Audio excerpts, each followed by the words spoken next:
नमस्कार। बीए तृतीय वर्ष के विद्यार्थियों की इस ऑनलाइन कक्षा में स्वागत है। हम कबीर के साधना परक पदों का अध्ययन कर रहे हैं। कबीर संबोधित कर रहे हैं अवधूत को, साधुओं को। अवधू ज्ञान लहर करि मांडरे, सबद अतीत अनाहद राता, इह विद तृष्णा खांडरे। बन की ससे समंद घर की, या मच्छा बसे पहाड़ी, और शूद्र पिवे बामन मत वाला, फल लागा बिन बाड़ी। और शाड़ बुने कोली में बैठी, मैं खूंटा में गाड़ी, और ताणे वाणे पड़ी अनवासी सूत, कहे बुन गाढ़ी। और कहे कबीर सुनहु रे संतो, अगम ज्ञान पद माही, और गुरु प्रसाद सुई के नाके, हस्ती आवे जाए। पहला शब्द है अवधू। कबीर की पदों में अवधू शब्द खूब प्रयुक्त हुआ है। अवधू शब्द है, यह अवधूत से बना है। और अवधूत साधुओं का एक संप्रदाय है जो उदासीन रहते हैं, जो वीतरागी होते हैं, बैरागी होते हैं। महात्मा कबीर साधक आत्माओं से, अवधूत से कह रहे हैं कि हे अवधूत, ज्ञान लहर करि मांडरे। जब ज्ञान लहर उठी, कबीर ने अन्य पद में कहा था, संतो भाई आई ज्ञान की आंधी। उन्हीं संतों को कभी यहाँ संबोधित करें अवधूत कहते। ज्ञान लहर करि मांडरे, जब ज्ञान की लहर भीतर उठी तो साधक मांडरे, साधक ने रच लिया। क्या रच लिया? समाधि रच ली। साधक समाधिस्थ हो गया, समाधि में लीन हो गया। और फिर क्या हुआ? सबद अतीत अनाहत रात, अनाहद रात, सबद अतीत, शब्दातीत, जो शब्दों से परे है, ऐसे अनाहत में, ऐसे अनहद नाद में राता मग्न हो गया, रत हो गया, लीन हो गया। साधक जब समाधिस्थ हुआ, साधना प्रारंभ की, तो उसे जो अनहद नाद सुनाई दिया समाधि अवस्था में, वह अनहद नाद है, वह शब्दातीत है, शब्द अतीत। वह शब्दों से परे है, उसका वर्णन शब्द नहीं कर सकते। इह विधि तृष्णा खांडरे, और यह विधि इस प्रकार से समाधिस्थ हो जाने से, सारी वृत्तियों के अंतर्मुखी हो जाने से, कोई भी इंद्रिय है वह बाहर की ओर नहीं भटक रही। समाधि अवस्था में सारी इंद्रियां अंतर्मुखी हो गई। और इस विधि से, इस प्रकार से तृष्णा खांडरे, सब प्रकार की तृष्णा खंडित हो गई, नष्ट हो गई।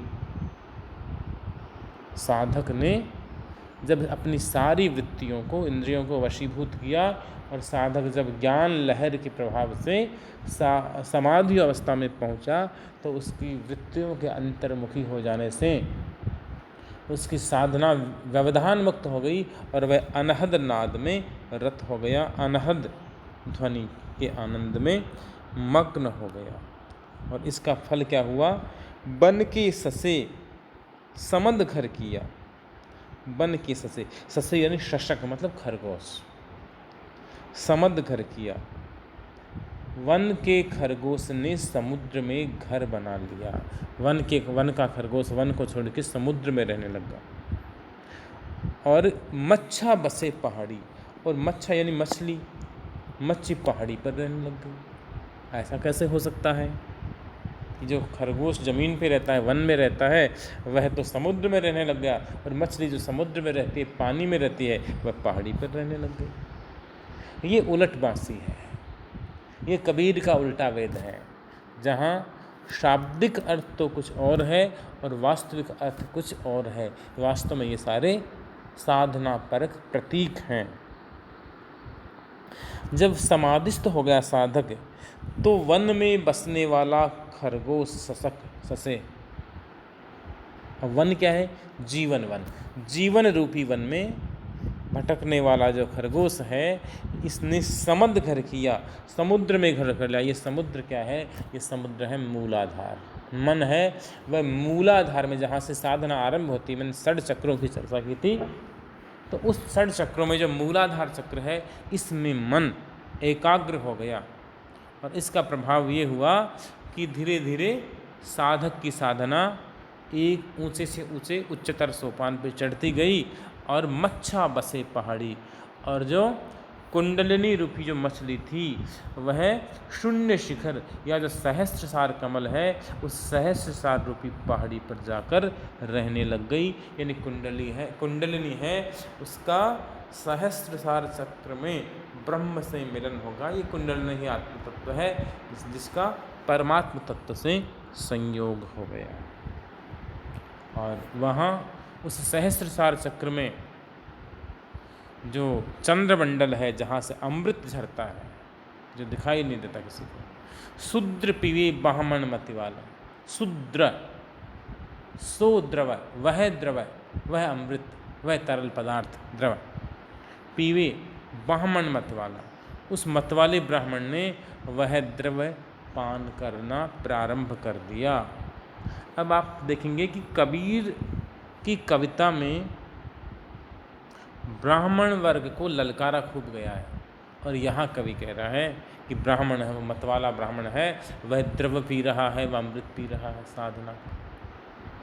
तो ये विरोधाभासी चीज़ें कैसे हो सकती हैं? कबीर ने जहाँ विरोध किया है ब्राह्मण का, वह ब्राह्मण का विरोध नहीं, ब्राह्मण समुदाय का विरोध नहीं, बल्कि धर्म के नाम पर जो दिखावा किया जा रहा है, पाखंड किया जा रहा है, उस पाखंड करने वाले पाखंडी समुदाय का प्रतिकार है, विरोध है।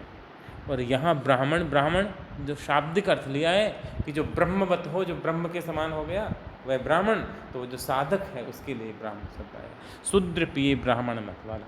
वहाँ जो द्रव झर रहा है, अमृत रस झर रहा है, उसको जो शुद्ध बुद्ध आत्मा है, जो ब्रह्मवत आत्मा है, अहम ब्रह्मास्मि की अनुभूति करने वाली आत्मा है, वह उस अमृत द्रव्य का पान कर रही है।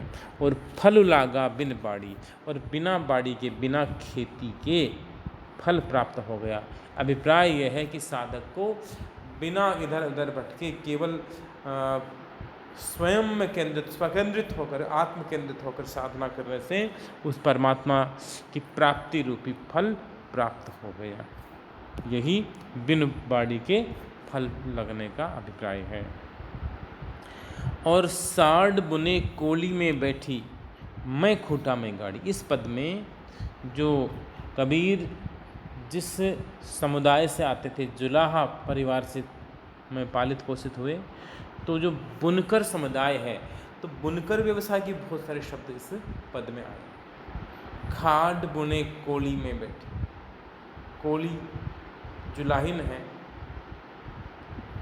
वह स्थान है जहाँ पर, जिस स्थान पर बैठ करके जुलाहिन है वह धागा सूत काट रही है, कपड़ा बुन रही है।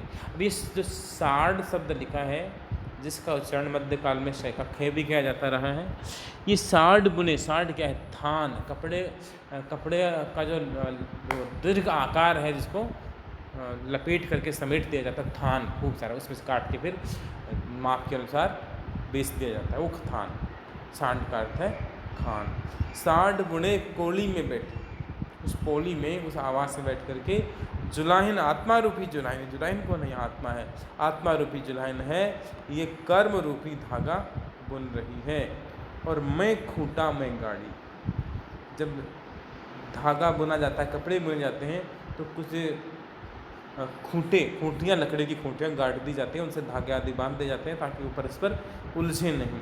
तो यह भी बुनकर व्यवसाय संबंधी, जुलाहा कर्म संबंधित शब्द है। मैं खूंटा की गाड़ी, अहंकार रूपी खूंटे से गाड़ करके, अहंकार को बांध करके और अहंकार मुक्त होकर के, और आत्मा रूपी जुलाहिन है, ये कर्म रूपी वस्त्र को बुन रही है। ताने बाणे पड़ी अनवासी, यहाँ ताने बाने जो आड़े और जो तिरछे जो धागे, दोनों तरफ से धागे कपड़े में बुने जाते हैं। जो आड़ा धागा आना है, दूसरा बाना, ताना बाना जिसको कहा जाता है। ये ताने बाने पड़े अविनाशी, ये अविनाशी ताने बाने हैं, नष्ट न हो जाने वाले, कभी नहीं टूटने वाले ताने बाने हैं इस सत्कर्म रूपी वस्त्र में जो पिरोए जा रहे हैं, गूंथे जा रहे हैं। सूत कहे बुन गाढ़ी, और सूत स्वयं उस आत्मा रूपी जुलाइन से कह रहा है कि तू जो चादर बुन रही, तू जो कपड़ा बुन रही है, इस कपड़े को गाढ़ा बुन, मजबूत बुन। अब सूत स्वयं कह रहा है कि कपड़े को गाढ़ा बुन। यहाँ सूत क्या है? सद्कर्म है। सद्कर्म स्वयं आत्मा को प्रेरित कर रहे हैं कि तू पुण्य कर्म करते रहे, साधना के पथ पर आगे बढ़ती रहे। कहे कबीर सुनहु रे संतो, अगम ज्ञान पदमाही। कबीर कह रहे हैं, कहे कबीर किसे कह रहे हैं? सुनहु रे संतो, हे संतो सुनो। जो अवधू भी संत ही है। अवधू को संबोधित था पद, साधक को संबोधित था, संतों के लिए भी वही दोबारा संतों को संबोधित कर रहे हैं। कहे कबीर सुनहु रे संतो, आगम ज्ञान पद माही। इस पद में, अब ये शब्द वाला, ये कविता वाला पद तो इसका अर्थ है ही है। और कौन सा पद? जिस पद की बात कबीर कर रहे हैं कि आत्मा कुंडलनी है, वो शून्य शिखर तक पहुंच गई, सहस्त्रसार तक पहुंच गई। इस पद तक कोई पहुंच जाए तो यही अगम ज्ञान है, ये अगम्य ज्ञान है, जहाँ तक पहुंचना दुष्कर है, मुश्किल है। इस पद में मैं अगम ज्ञान का, एक दुर्लभ ज्ञान का मैं वर्णन कर रहा हूँ। और गुरु प्रसाद सुई के नाके हस्ती आवे जाए। ये जिस पद की मैं बात कर रहा हूँ, परम ब्रह्म के पद प्राप्ति की बात कर रहा हूँ, वह पद अगम है, अगम्य है, वहाँ पहुँचना लगभग असंभव है और दुष्कर है। फिर भी यदि गुरु की कृपा हो जाए, गुरु प्रसाद, गुरु की कृपा हो जाए तो सुई के नाके, सुई के छेद में से हस्ती आवे जाही, हाथी का आवागमन भी संभव है। सुई के बारीक से छेद में से हाथी भी आ और जा सकता है यदि गुरु की कृपा हो जाए। अभिप्राय यह है कि सद्गुरु मिल जाए तो जो ईश्वर प्राप्ति असंभव लग रही है वह संभव हो सकती है। धन्यवाद। शेषम अगली कक्षा में पढ़ेंगे।